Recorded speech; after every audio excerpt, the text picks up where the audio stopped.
आमर यही संगठन रे जो माने जो महान व्यक्तित्व अंगदान करिसेंती सेमाने मध्य एटे सामिल हो पारे।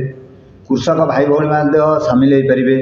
एते समस्त कीर्तन मंडली महिला एवं पुरुष समस्ते सामिल हो पारे। प्राइवेट घरोई सिक्यूरीटी सेमाने मध्य सामिल हो पारे।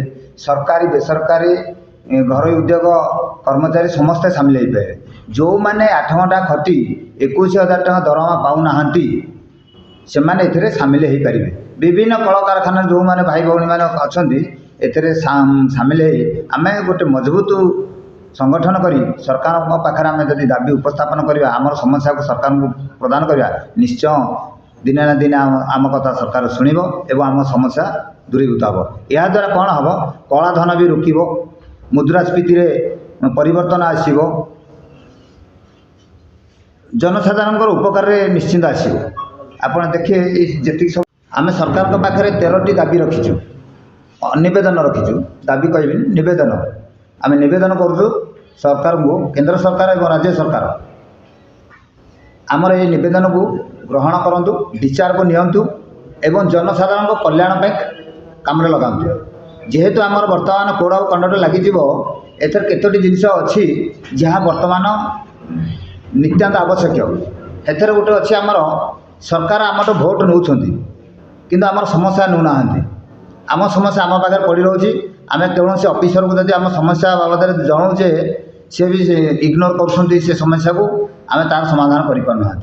तेणु ये आमर 2 नंबर दाबी अच्छी भोट जो दिन हम से दिन जो माने जो भाई माने इच्छाधीन भाव में समस्यार जो दरखास्त को से इलेक्शन दिन पंजीकरण करने आम सरकार को निवेदन करूँ पंजीकरण करा जाइए से माननीय प्रधानमंत्री एवं मुख्यमंत्री पाखक पठाइबा निवेदन रखा या द्वारा कौन हम ना या द्वारा लोकंर आस्था बढ़ विश्वास बढ़।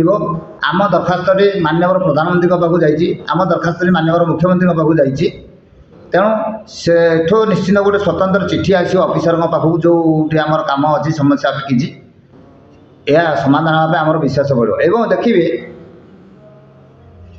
बहुमात्रा जनसाधारण आसवे स्व खुशी आसिक भोट देजे भोट देवार हारटा बढ़ीज। आमर माननीय केंद्र निर्वाचन कमिशनर थिले TN सेशन से गोटे रेकर्ड करते आमर भोटर परिचय पत्र करेंगे। तेणु आम भी ये माननीय निर्वाचन कमिशनर को अनुरोध रखीचु आपण किसी व्यवस्था करूँ जहाँ आम जनसाधारण भल हम।